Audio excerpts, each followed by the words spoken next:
Beh, innanzitutto volevamo far fare ai ragazzi un'esperienza con questo strumento espressivo e anche artistico che è il burattino, quindi fare con loro un percorso proprio di conoscenza del burattino, in quanto sì strumento teatrale ma soprattutto strumento di relazione, perché poi chiaramente il suo utilizzo in questo caso specifico era in un contesto sociale, quindi entrambi gli aspetti, sia di una proposta artistica di qualità che una proposta educativa e quindi anche di relazione tra le persone fosse valorizzata. E devo dire che io sono molto soddisfatto perché i ragazzi hanno potuto sperimentarsi in libertà e hanno realizzato in poco tempo uno spettacolo che da spettatore io ho potuto apprezzare molto. Li ho visti coinvolti, li ho visti fare un lavoro serio, accurato, li ho visti impegnati in un'esperienza teatrale che li ha profondamente coinvolti, scoprendo uno strumento nuovo. Sì. Questa scoperta di questo strumento tra l'altro li ha messi completamente in gioco, loro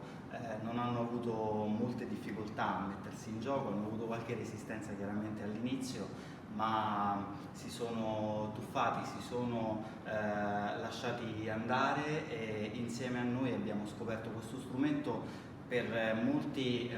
noto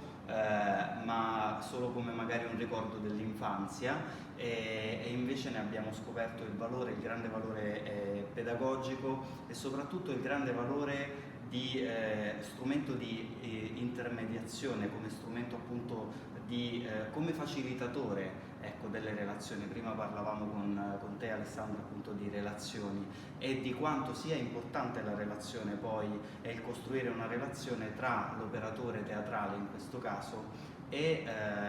il soggetto che andiamo a coinvolgere all'interno delle nostre attività teatrali. C'è sempre un po' di scetticismo all'inizio, più che scetticismo direi proprio quasi stupore, cioè i ragazzi si chiedono, anche se non lo dicono verbalmente, com'è possibile che si possa realizzare un obiettivo così grande, cioè un obiettivo, cioè lavorare con il teatro, con persone che hanno magari ecco, delle disabilità o con categorie fragili, attraverso uno strumento così semplice. E la cosa bella è stata proprio il ritrovare la semplicità, il fatto che loro abbiano ritrovato nella semplicità la complessità in realtà di quello che è mettere in scena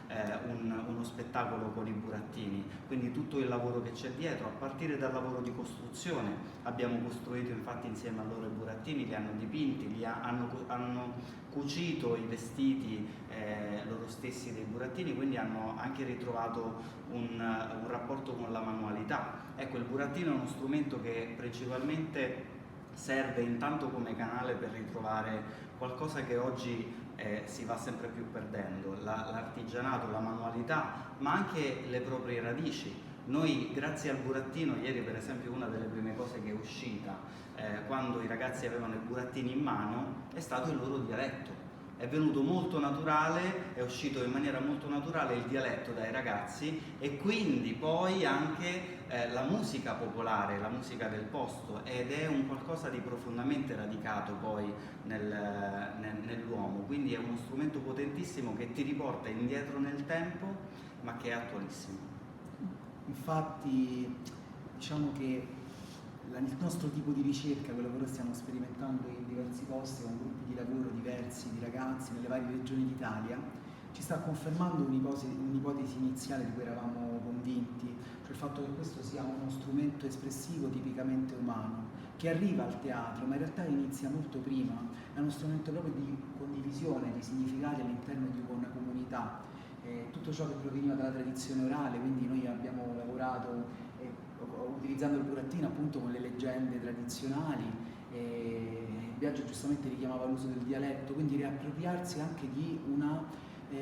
consapevolezza della propria storia e dei valori culturali delle nostre tradizioni, credo che sia importantissimo specialmente oggi,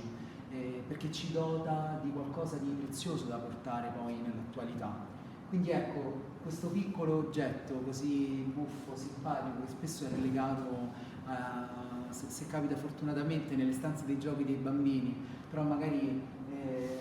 non considerato, invece è da riscoprire. E quindi noi per questo siamo convinti che sia importante promuoverlo. Noi abbiamo appunto come riferimento il lavoro con i bambini. Per i bambini questo è un dono prezioso e stiamo verificando, poiché lavoriamo prevalentemente in queste esperienze di fondamenta con dei gruppi di adulti, che anche per gli adulti lo è. Quindi diciamo che questa prospettiva intergenerazionale che unisce i bambini con le vecchie generazioni che si ricordano ancora quando i burattini venivano fatti in strada o comunque in posti significativi della città, e ricongiungere tutta questa storia e donarla ai bambini e ai ragazzi di oggi è molto importante. Sì, io direi appunto da parte mia quello che auguro a questi ragazzi di portarsi a casa è il ricordarsi ogni tanto di tornare anche loro bambini e poter quindi giocare liberamente con la loro creatività e con il loro semplicemente essere umano.